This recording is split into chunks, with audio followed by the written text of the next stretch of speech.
Salut la machine, j'espère que tu es au top. Dans cette vidéo de chimie pour les troisièmes, on va parler des réactions avec les acides. Alors on va d'abord aborder les réactions entre acides et métaux, puis on parlera de l'acidité, et puis ça suffira pour le moment. Alors c'est parti.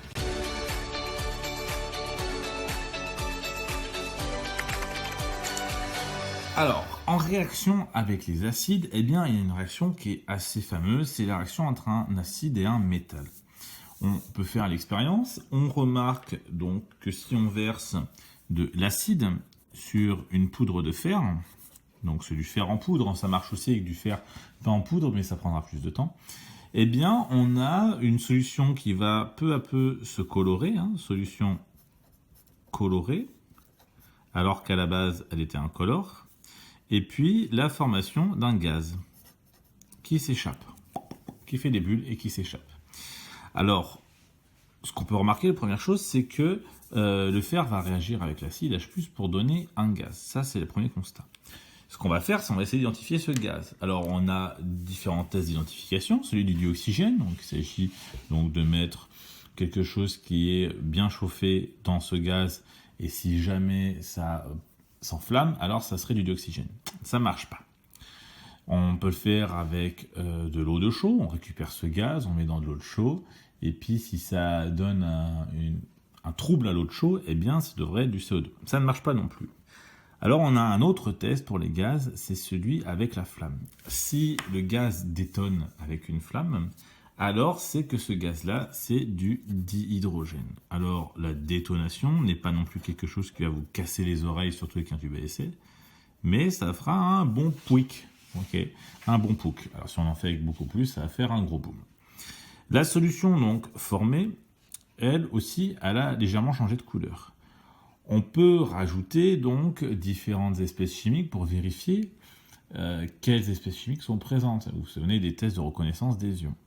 Eh bien, si on rajoute de la soude, on a un précipité vert. Et si c'est un précipité vert, c'est qu'on a l'ion Fe2+, l'ion fer 2. Ça, c'est vu dans la vidéo sur les atomes et les ions. Alors donc, du coup, on peut écrire l'équation. On peut donc donner ou écrire l'équation suivante. H+, c'est l'acide, ça je vous le donne, plus Fe, qui est le fer, va nous donner du dihydrogène plus des ions Fe2+.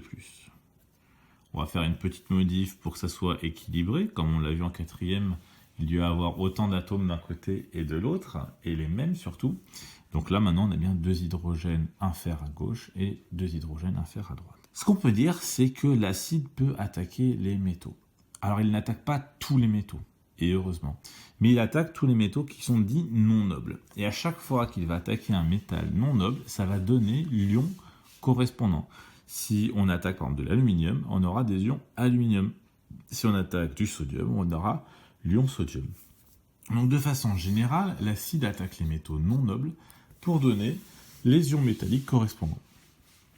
Et moins le métal est noble, donc plus il est bas dans la classification, eh bien plus ça va être facile de faire réagir un acide avec. De même manière qu'on pourrait ne même pas utiliser d'acide, quelque chose de très peu acide peut réagir avec le métal sodium pour donner donc des ions sodium et du dihydrogène en grosse quantité.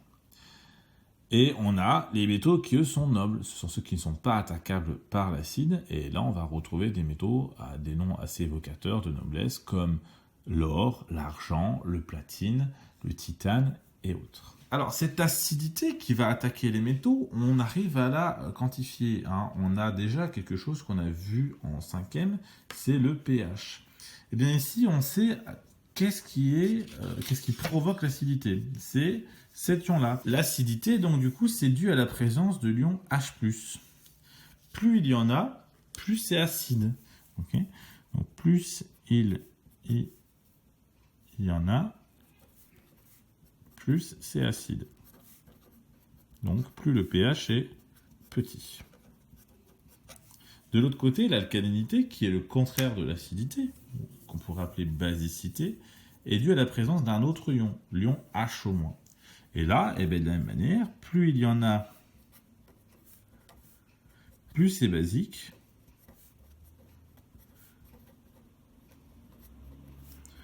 plus le pH et grand.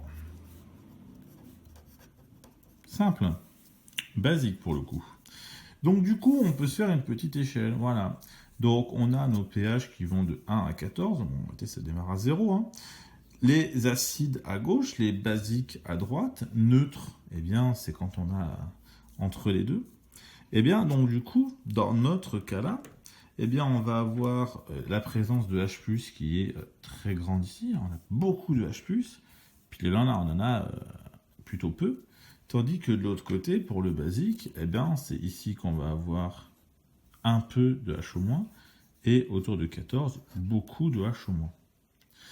Quand on est au milieu, hein, quand c'est neutre, eh c'est qu'en réalité, les ions H+, sont égaux en nombre aux ions HO-. On en a autant.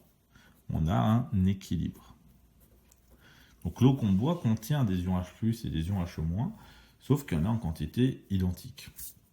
Alors, pour faire baisser l'acidité, c'est-à-dire pour faire augmenter le pH, faut comprendre ça comme ça, c'est pas forcément simple. Donc, pour faire augmenter le pH et le rapprocher de 7, on a plusieurs possibilités. Alors, la première, elle est assez simple, c'est ajouter de l'eau.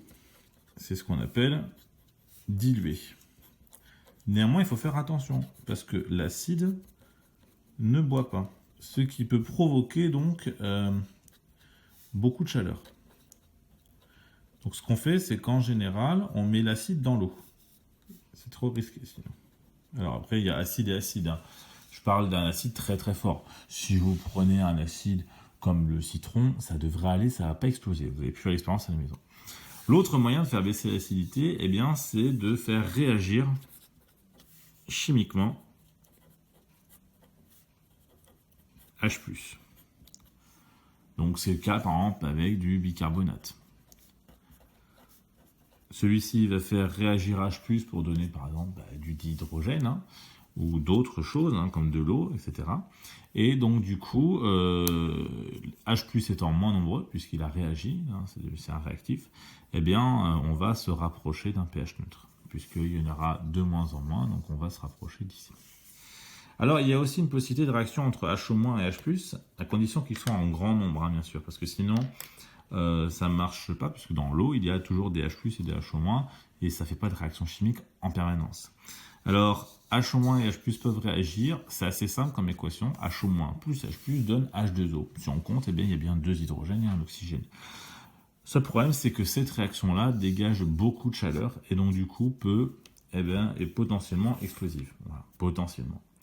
Donc, je mets aussi, voilà, attention, explosion, parce que beaucoup de chaleur, c'est aussi une potentielle explosion. Tout simplement. Donc, acide et base sont à manier avec précaution, mais ça, vous le savez déjà depuis la 5e. Donc voilà, c'est fini pour cette vidéo sur la réaction avec les acides en 3e.